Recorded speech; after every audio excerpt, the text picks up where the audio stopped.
So last night they had 41 roll call votes on a variety of politically charged issues, and almost half of the votes resulted in a tie, 50-50, right along party lines. And that set up the Vice President, Kamala Harris, to be the tie-breaking vote. Of course, you don't have to guess which way she went. She went with the Democrats.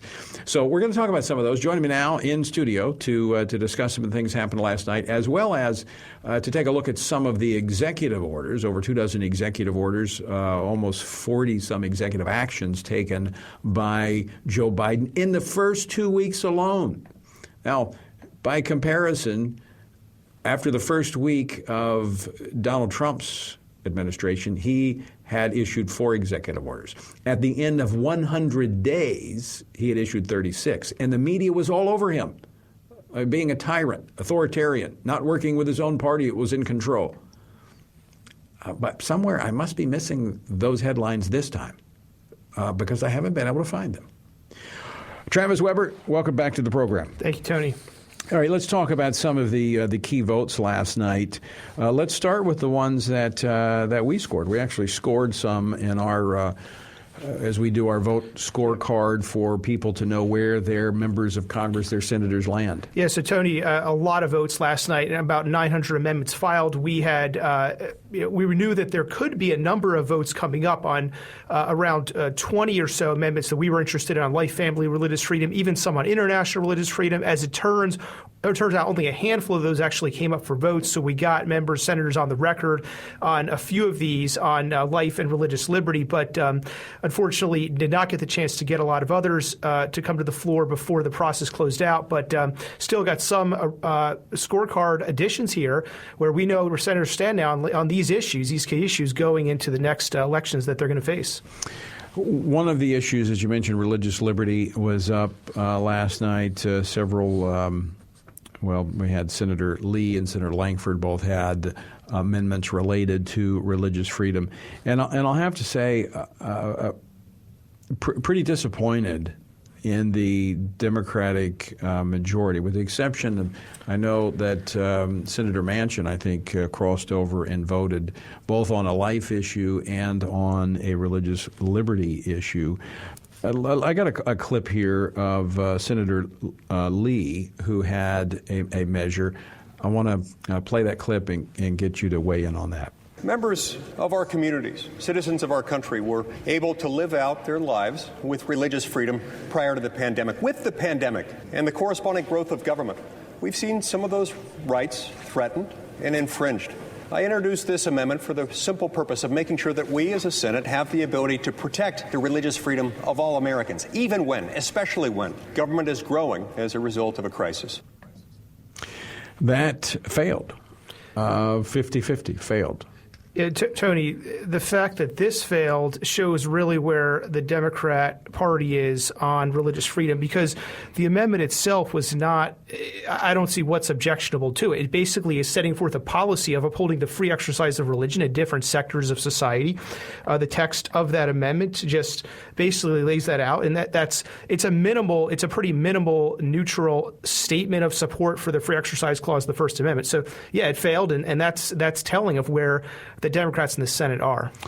Well, I think it's very telling where the Democratic Party is, and I would also go a step further, Travis, and I would say to those who, were anti-Trump on the conservative side, saying that election, it just wouldn't really matter. He's such a callous, mean guy that we just need to get rid of it. I mean, look, this is the reality is that it's not just the president; it's his entire party. And it's the stated policy priorities of the party that are advanced. We should not be surprised, although I will have to say it's very discouraging to see the animus against religious freedom in this country. But we shouldn't be surprised because the Democrats have said this in their party platform. Yeah, I mean, we knew what they were campaigning on. We knew what Biden was campaigning on. And despite various talk of unity, let's look at what is being done. Let's look at the policies that are being implemented on. Now let's look at the votes that are being held and where members are. The facts speak for themselves. It's kind of like you put your money where your mouth is. Well, they're putting their money behind anti-religious freedom policies, anti-life policies, both coming out of the executive branch and the Democrats over on the Hill. Now, there was an amendment that was passed by Senator Jim Inhofe of Oklahoma, which made very clear that we would – now, all of these were non-binding.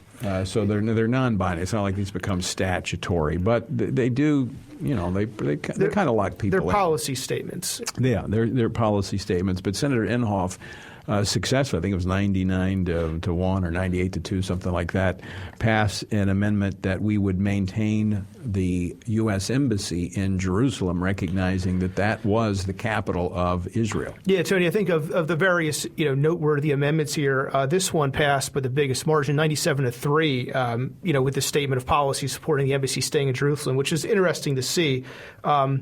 The other noteworthy amendments, there's a court packing amendment that failed 50-50. That was Senator Tom Cotton had that one. That's troubling, and it's the same as actually more significant than Senator Schumer refusing to agree to not abolishing the filibuster.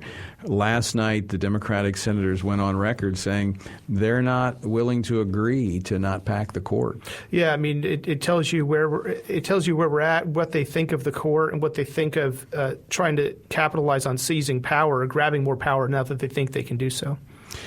There was another religious liberty amendment, this by Senator Langford. This was basically just saying that you cannot treat a house of worship any different than you would a business or anything else, which, quite frankly, is the minimal. They should have preferential treatment because it is a constitutionally protected right. He was simply advocating that you cannot treat them any worse. I've got a clip of just a short clip of what he had to say on the floor last night. All that this is asking for is to make sure that we treat faith-based entities the same as we do secular entities. It's not asking for special treatment. It's saying if you treat a bar one way, then a block away, you have to treat a synagogue the same way. If you treat a store one way, a block away, if there's a church, you have to treat it in the same way. If there's outdoor gatherings that are allowed in the city, there has to be outdoor religious gatherings also allowed. It is asking for the same treatment, not special treatment. Travis, I mean, as I said, that is basement level in terms of just treating religious liberty a constitutionally protected right, like everything else. Yeah, Tony, I mean, it's neutrality. Religion not treated worse than secular activity. Basic principle affirmed by the Supreme Court wide margin in the Trinity Lutheran case, affirmed throughout government policy of various administrations. Yet Democrats are opposing this. This only passed 51 to 49 because Manchin crossed over to vote and support the idea that we're saying when it comes to government aid hitting a community that's been hit by a disaster, distributing that aid, we're going to not discriminate against religious entities and not distribute the aid to them if they're next to a secular entity, a library or something like that. I don't know why that's controversial. Somehow Democrats want to oppose it now. Earlier, I mentioned the Born Alive measure that Senator Sass put forth, and I actually think that received 52 votes because I think it was not only Senator Manchin, I mentioned Senator Manchin, but also I think Senator Casey crossed over and voted for that one as well. But still, it passed because there was it did not pass because there was an objection saying that it required after the objection, it then required 60 votes, which they could not get to. That's correct. So we had two Democrats join the final vote on that, 52 to 48, but it still failed because on the procedural ruling of germaneness, it had to reach 60. So, it's unfortunate that we have any senators opposing treating infants surviving a botched abortion, giving them the same medical care given others. That's what we're looking at. They're opposing that treatment. All right, Travis, before we run out of time, I want to move on to the executive actions of the Biden administration of President Biden. I mean, these are executive actions. It's him taking this action. We're 2 weeks into his administration, and we've already seen 45 executive actions. Tony, a flurry of them, 28 executive orders, the rest of various actions and memos and the similar actions. He's ramming through his agenda. We've seen a expansion of the Supreme Court's Bostock ruling mandating sexuality coercive policies across the federal government. We've seen him roll back the transgender military policy. We've seen him roll back the Mexico City policy, prevents our dollars funding abortion-related organizations overseas. Just the other day, he released a memo mandating validating the expansion of LGBT-related policies throughout our foreign policy as far as it concerns the reach of the U.S. government, to say nothing of a host of other economic-related and immigration-related and other policies he's trying to push through unilaterally. Despite calling for unity, he's well on his way to rushing things through. Thankfully, we have members of Congress who are standing up and are going to try to stop some of these, but there's only so much they can do. It really shows why elections matter, and people should take note of what, if they supported Biden, look at what you're supporting now. And if they didn't, realize that what we have to do to oppose all this. There is a silver lining. I tend to look at the glass half full, not half empty. And I do this from a historical perspective as well. In 2009, I was here. I watched the then Democratic majority. Nancy Pelosi was the speaker at the time. Barack Obama was the president. And they had both the House and the Senate, and they pushed through Obamacare. Now, it was against all of it was just like the polling was almost identical to some of the polling we see today, where the American people, majority of the American people, were against it because of what it was doing. In particular, we almost the whole Obamacare scheme almost unraveled because of the life issue.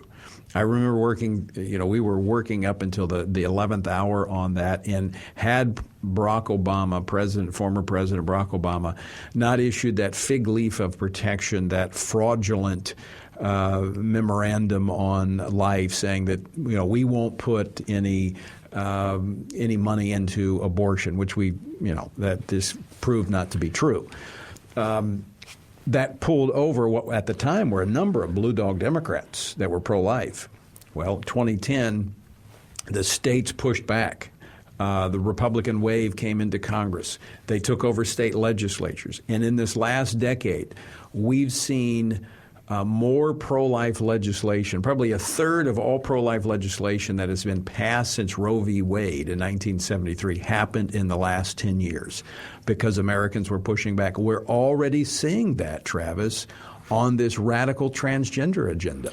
Tony, I think that's very true. We're seeing an uptick in state laws calling out those pushing radical ideologies in the country, whether it concerns protecting women who are being forced to compete against biological men, or protecting children from being forced to have forced any of these situations where they're being given hormone treatments and other gender transition procedures that are very harmful to their long-term development.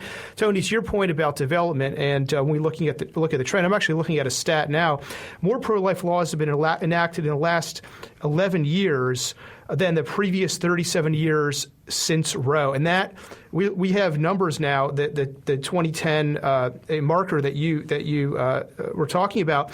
Since then, consistently more Republicans holding trifectas, state controlling all three branches of legislative and executive government at the state level than previously. And the genesis for that was the overreach of the Democratic Party led by Barack Obama and Nancy Pelosi. And if people are taking notice now, all we have to do is take notice, look at what Biden's doing. That should translate into states continuing to grow. And so don't get mad, get busy. And I know some would say, well, but the elections, they can take the elections. That's top at our agenda, election reform at the states. Don't shrink back. As I said earlier, don't throw in the towel. Don't give up. We must persevere. The future of the republic, the condition, the environment in which our children and grandchildren will live depend upon us being faithful to our duty as Christians, as followers of Christ, to be salt and light in the days and times in which we live. Tony, it's absolutely right. And, we're going to have at least 2 years of the current situation at the federal level, but there's things we can do. We can support our members in Congress who are doing their best to hold the line, hold the administration accountable, introduce legislation, and defeat a lot of these bad measures we're going to see advance. To say nothing at the state level, we're actually going to see bills passed at the state level, I believe, on issues we care about deeply because of the situation where we have 20 states where we control executive and legislative branches compared to 12 for the Democrats. That's a good margin, and we need to use that. Yeah, absolutely. Travis Weber, thanks so much for joining us today. Thanks.